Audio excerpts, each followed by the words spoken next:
बहुत बड़ी साजिश है भोजपुरी को बदनाम करने की। और वो जब पूछते हैं कि चोली के पीछे क्या है, चुनरी के नीचे। इंसान की सोचने की भी एक नजरिया हो सकती है। बहिया में कस के सैया मारे लगा चा कच कच।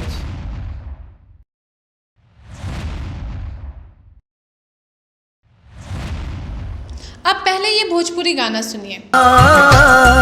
जहाँ सबसे पहले उगे सूरजवा कौआ बोले काँव रे, लहर लहर लहराए फसलिया इहे हमरे गाँव रे, लहर लहर लहराए फसलिया इहे हमरे गाँव रे। अभी जो गाना आपने सुना वो एक पुराना भोजपुरी गाना है जो उदित नारायण ने गाया है। अब आप एक और गाना सुनिए जो अभी कुछ समय पहले ही आया है। दिया बुता के पिया क्या किया हो, रत दिया बुता के पिया क्या किया, रत दिया बुता के पिया क्या किया। क्या आपको दोनों गानों में अंतर महसूस हुआ? ये दोनों गाने भोजपुरी फिल्म इंडस्ट्री की जर्नी को बताता है।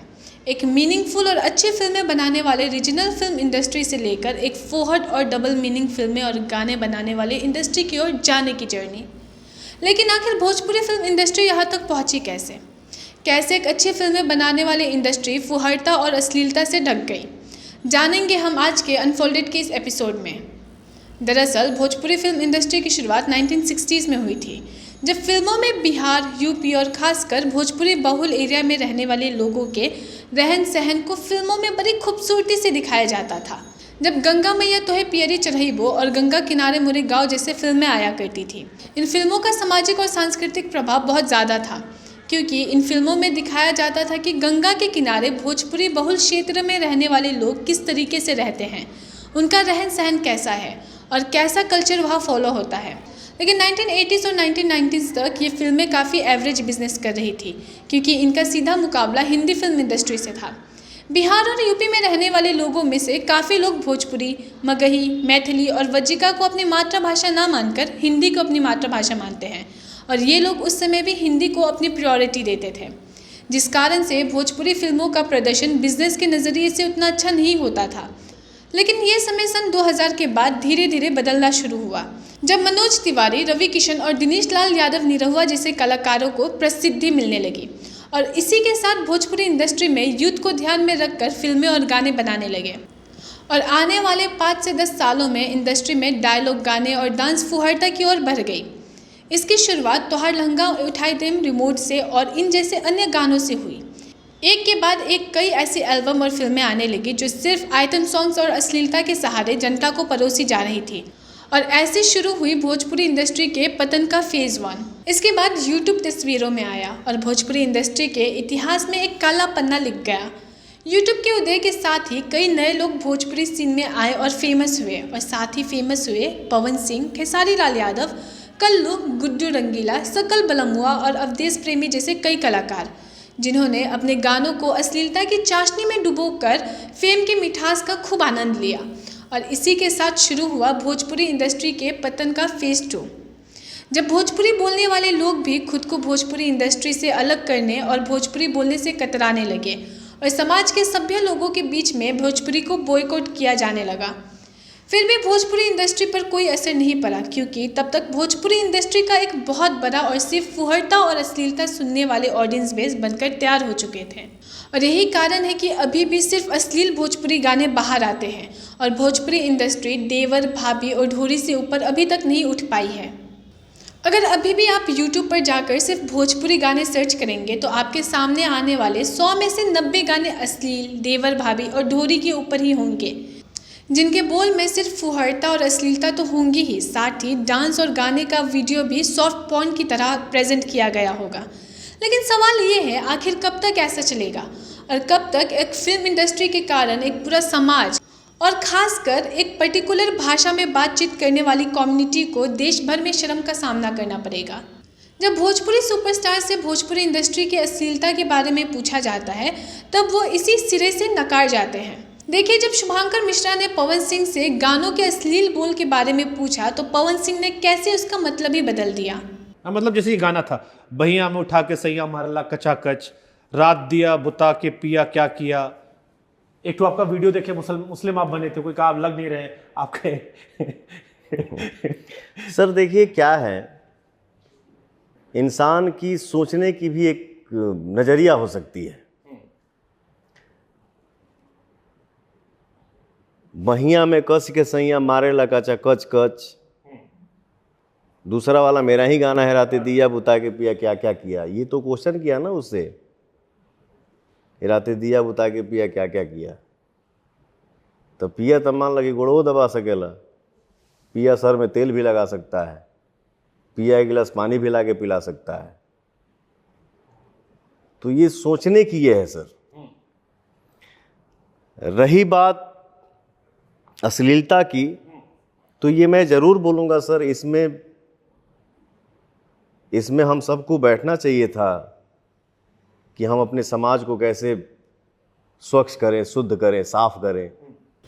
और देखिए, जब रजत शर्मा ने आपकी अदालत में दिनेश लाल यादव निरहुआ से पूछा भोजपुरी इंडस्ट्री के अश्लीलता के बारे में, तो उन्होंने इसे सीधा हिंदी से कंपेयर कर दिया और कहा कि हिंदी में भी अश्लील गाने आते हैं।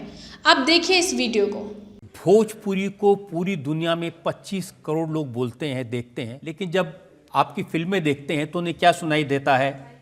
सैया, गोरी, खटिया, चोली, ब्लाउज। ये सबसे सही जगह है, ये वो मंच है जहां मैं ये बात बता सकता हूं, पूरी दुनिया को बता सकता हूं कि ये बहुत बड़ी साजिश है भोजपुरी को बदनाम करने की। हमने खाली ये अपने गाने में दिखाया कि हमारी पत्नी है और वो तैयार हो रही है जाने के लिए, और वो कह रही है कि हाथ पहुंचत नहीं खे जाता रूक राजा जी, लगाए दें चोलिया के हुक राजा जी।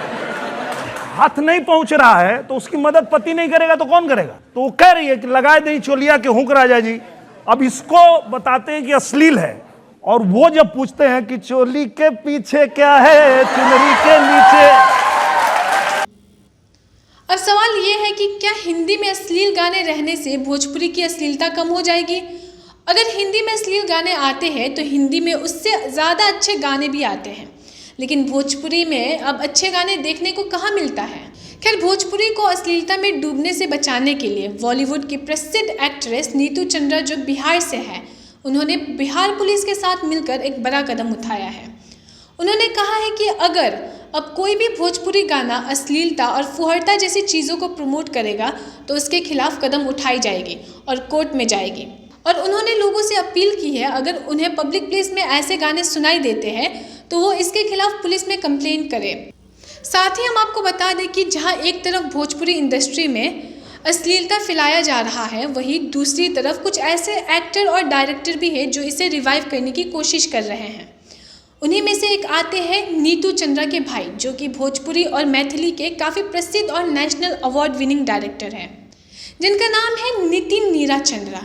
इस वीडियो को समाप्त करने से पहले हम आपको उन्हीं की एक बनाई हुई फिल्म रिकमेंड करेंगे, जो कि आपको वेव्स OTT पे मिल जाएगा, और वो भी बिल्कुल फ्री। फिल्म का नाम है करियर थी। देखिए इस फिल्म की एक झलक। कहाँ बिया ये रनिया, कहाँ बिया? मटिया में जवना लेटाइल बचपनवा,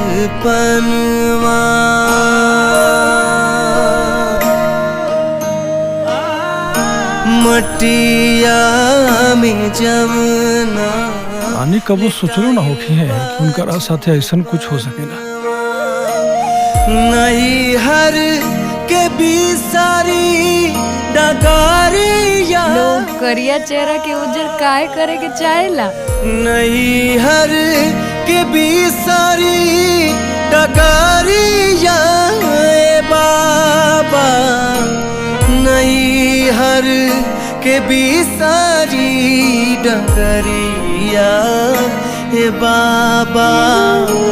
खैर, नितिन चंद्रा और उनके जैसे और कई डायरेक्टर्स हैं जो बिहार की फिल्म इंडस्ट्री को रिवाइव करने की प्रयास कर रहे हैं, लेकिन ये फिल्म इंडस्ट्री अश्लीलता के उस महासागर में डूबी हुई है जहां पर इन डायरेक्टर्स का ये प्रयास भी एक छोटी सी तिनके के समान लग रहा है। हालांकि कहा जाता है ना कि डूबते को तिनके का सहारा भी काफ़ी होता है, तो अगर इनके प्रयासों से इस फिल्म इंडस्ट्री की गरिमा और इज्जत बच गई तो ये काफ़ी होगा। इस एपिसोड को लिखा है हमारे साथी मयंक ने। मैं हूँ रिंकी और आप देख रहे हैं खबर मंच। धन्यवाद।